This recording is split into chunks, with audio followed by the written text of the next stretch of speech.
Kimi, naningkit nga ba ang mga mata dahil sa kilig at na-inlove ng todo sa mga sinabi ni Paulo?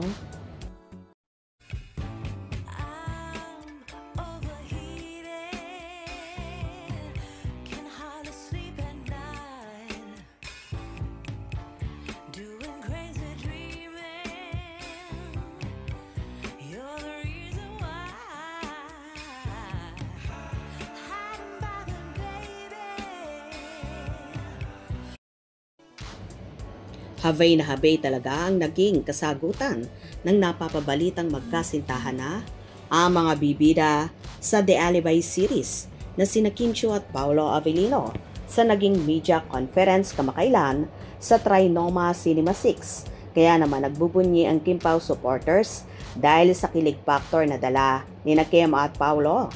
Super kilig at super aliw ang mga fanay sa sagot ni Kim Chiu at Paolo Avellino sa tanong sa kanila na kung nag-alibay na raw ba sila sa isa't isa dahil sa isang sitwasyon. Ano nga ba ang sitwasyon na yon na nagdahilan o nag-alibay o nag-slight sinungaling sila sa isa't isa? Nag-alibay? Actually, mababaw lang naman ang ano namin ni Pao kasi mahilig ako sa chichirya. Tapos yung mga damit ko.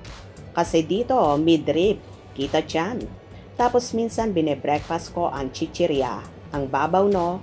Pero siya kasi, sabi niya sa akin, ang laki ng tiyan mo.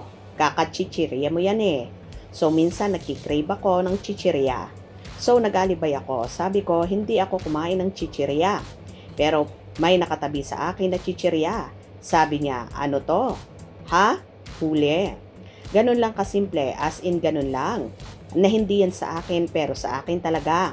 Kasi merong mga crumbs sa kuko ko. Ha ha ha ha. Natatawang kwento ni Kim. At saka pag late ka, ang dami mong alibay. Hirit ni Paulo na naging sanhi para magtawanan ang lahat sa naturang medyakon.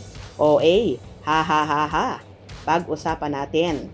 Tawang-tawa naman na hirit ni Kim kay Paulo na may paghawak pa sa braso ng aktor. Pag late ka, dami mong alibay. Oo eh! Pag-usapan natin! Sa akin naman, ako, wala eh. Wala akong inaalibay kay Kim kasi puro katotohanan lang ang sinasabi ko. Panimulang say ni Paulo.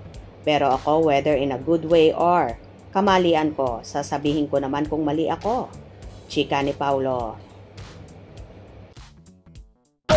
Sa akin naman, ako, wala eh. Ako wala akong inaalibay kay Kim kasi puro katotohanan. Thank you po! Please watch November 7. Whether it's in a good way or kamalian ko, di ba? Sasabihin ko naman kung mali. Maraming salamat!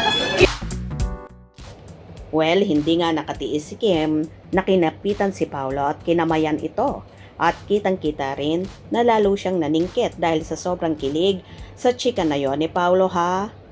At syempre, masayang-masaya ang Kim Pao fans dahil sa pasabog, paandar na yon ng magjowa ha. Anyway, kitang-kita naman kay Kimi na medyo naningkit nga ang kanyang mga mata dahil na rin siguro kinilig siya ng husto at na-inlove sa mga sinabi at papuri ng kanyang jowang si Paolo Avellino. Happy ba kayo sa nakikita nyo sa Kim Pao ngayon? Hope you enjoyed.